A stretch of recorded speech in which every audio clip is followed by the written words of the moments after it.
நம்ம எல்லாருக்குமே காமனான ஒரு தாட் இருக்கும். பெருசா பைசெப்ஸ் வச்சிருக்கிறதும், பழனி படிக்கட்டு மாதிரி சிக்ஸ் பேக்ஸ் வச்சிருக்கிறதும், பார்க்க பட்டிஸ்டா மாதிரி பயங்கரமா இருக்கிறதும் தான் ஃபிட்னஸ் நினைச்சிட்டு இருப்போம். அப்படிலாம் இல்ல. வெல்கம் டு ஜாஸ்தனிக்ஸ். இந்த வீடியோல ஃபிட்னஸ்னா என்ன, ஃபிட்னஸ் உடைய 5 முக்கியமான காம்போனன்ட்ஸ் என்னென்ன அப்படிங்கறத பத்தி டீடைலா பார்க்கலாம். அதுல 4வது காம்போனன்ட் ரொம்ப முக்கியமானது.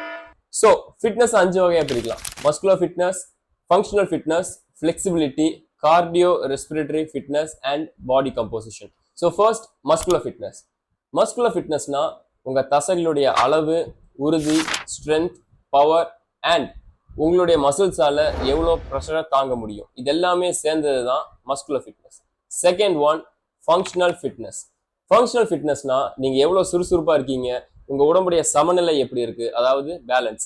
நீங்க செய்யற வேலைக்கு உங்க உடம்பு எந்த அளவுக்கு ஒத்துழைக்குது. அப்புறம் ரொம்ப முக்கியமான விஷயம் உங்களுடைய நடை, உங்க வாக்கிங் ஸ்டைல், அது எவ்வளோ சீரா இருக்கு, இது எல்லாமே சேர்ந்தது தான் ஃபங்க்ஷனல் ஃபிட்னஸ். மூணாவது ஃபிளெக்சிபிலிட்டி. இதை பத்தி நம்ம பார்ட் 2ல பார்க்கலாம். To know more about fitness, follow Josthenix.